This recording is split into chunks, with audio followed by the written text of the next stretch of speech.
पश्चिम बंगाल में BJP UP वाला formula अपना रही है। जिस तरह से यूपी में प्रधानमंत्री मोदी और गृह मंत्री अमित शाह ने ताबड़तोड़ रैलियां की थी और राज्य में बीजेपी को बड़ी कामयाबी मिली थी, ठीक उसी तरह से बंगाल में पीएम मोदी के इस हफ्ते कई रैलियां होने वाली हैं।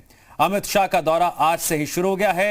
बंगाल में बीजेपी प्रचार के लिए मुख्य रूप से प्रधानमंत्री, गृह मंत्री और पार्टी अध्यक्ष जेपी नड्डा पर ही निर्भर है।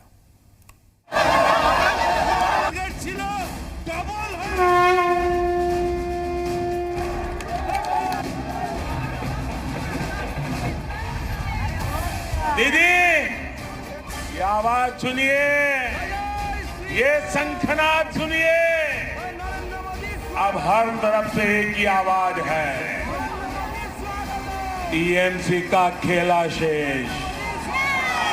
ममता दीदी, आपको हराने के लिए किसी को दिल्ली से आने की जरूरत नहीं है। आपके सामने भी बंगाल का धरती पुत्र खड़ा रहेगा, आपके सामने ही भी बंगाल का ही आदमी लड़ेगा।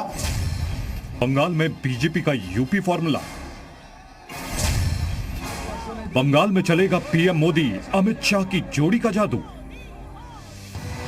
पश्चिम बंगाल में तृणमूल कांग्रेस को सत्ता से बेदखल करने के लिए बीजेपी ने पूरी ताकत झोंक दी है। बंगाल में ऑपरेशन कमल को अंजाम तक पहुंचाने के लिए इस बार भी प्रधानमंत्री मोदी और गृह मंत्री अमित शाह की जोड़ी पर पूरा दारोमदार है। पश्चिम बंगाल में लोकसभा चुनाव के दौरान टीएमसी को 44% वोट मिले थे, जबकि बीजेपी को 40%।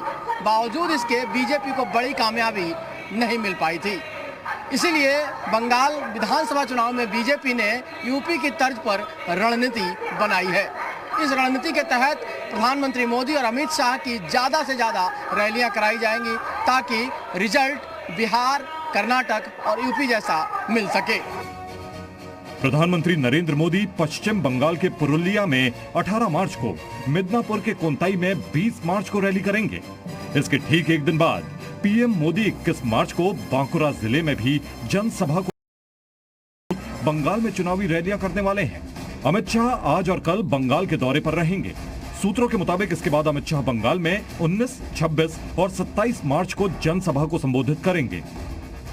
पश्चिम बंगाल में जिस प्रकार से परिवर्तन की लहर चल रही है और सत्ता परिवर्तन की लहर इतनी तेज चल रही है कि जिस प्रकार जैसे उत्तर प्रदेश में 3/4 मेजॉरिटी के साथ भारतीय जनता पार्टी की सरकार बनी थी, उसी प्रकार की सत्ता परिवर्तन की लहर चल रही है और 200 से 80 सीट भारतीय जनता पार्टी वहां चुनाव जीतने वाली है। बीजेपी सूत्रों का कहना है कि जिस तरह से पीएम मोदी ने यूपी में ज्यादा से ज्यादा रैली कर यूपी में कमल खिलाने का काम किया था, ठीक उसी तरह बंगाल की रैलियों में भी पीएम मोदी की मौजूदगी पार्टी के प्रदर्शन को बेहतर बनाने में मदद करती है। 2017 में यूपी में पीएम मोदी ने 20 से अधिक रैलियां की थी और 2 रोड शो में हिस्सा लिया था, इस तरह कवर किया था। पार्टी सूत्रों के मुताबिक बिहार विधानसभा चुनावों के दौरान प्रधानमंत्री मोदी ने 12 रैलियों को संबोधित किया था, जिसमें उन्होंने 100 से अधिक विधानसभा क्षेत्रों को कवर किया था। वहीं कर्नाटक में पीएम मोदी ने 20 से अधिक रैलियां की। इसीलिए सूत्रों के मुताबिक पश्चिम बंगाल में पीएम मोदी कुल 20 से अधिक रैलियां करेंगे।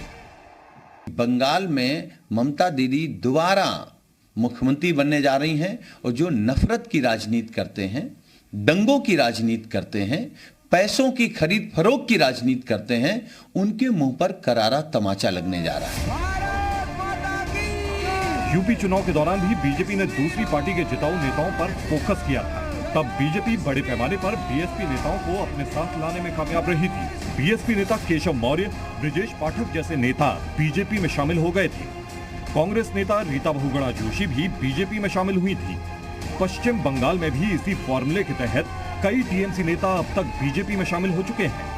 यानी एक तरफ बीजेपी पीएम मोदी और अमित शाह के चुनाव प्रचार, तो दूसरी तरफ टीएमसी के लोगों को बीजेपी में शामिल कर अपना जनाधार और विधानसभा चुनाव में ताकत बढ़ाने में लगी है।